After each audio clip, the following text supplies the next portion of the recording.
দশক পরে রেখা ছবিতে একসঙ্গে ঋতুপর্ণা সেনগুপ্ত ও মমতা শঙ্কর। 2 দশকেরও বেশি সময় পর আবার তারা একসঙ্গে ঋতুপর্ণা সেনগুপ্ত মমতা শঙ্কর। শেষবার এই জুটিকে একসঙ্গে পাওয়া গিয়েছিল ঋতুপর্ণা ঘোষের উৎসব ছবিতে। অনুপম দাসের লেখা ছবির শুটিংয়ে তাদের পাওয়া গেল দীপাবলির সময় ভবানীপুর চত্বরের একটি বাড়িতে।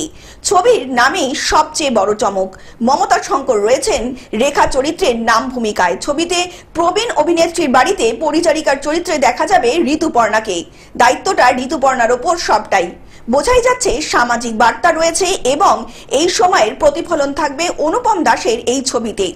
ডিয়ার মায়ের পর ফের বাংলা ছবিতে দেখা যাবে সায়ন মুন্সিকে। তার সঙ্গে ঋতুপর্ণা চরিত্রটির একটা যোগ রয়েছে। সায়নও এই বাড়িতে পরিচারিকায় থাকেন এবং বৃদ্ধার দেখাশোনা করেন। গল্প এমনটাই। বুলির চরিত্রে ঋতুপর্ণাকে দেখাচ্ছে ভারী সুন্দর। অন্যদিকে ঋতুপর্ণা এবং মমতা শঙ্করের রাসায়ন সেটে কিন্তু চমৎকার। আশা করা যাচ্ছে ছবিতে তার স্পষ্ট হবে বলেই মনে করা হচ্ছে। Bureau report, globe news. এখন থেকে গ্লোব টিভি দেখুন আপনার স্মার্টফোনেও। গুগল প্লে স্টোর অথবা অ্যাপল স্টোর থেকে ডাউনলোড করুন গ্লোব টিভি লাইভ অ্যাপ। এছাড়া জিও টিভি অ্যাপ থেকে দেখুন গ্লোব টিভি লাইভ।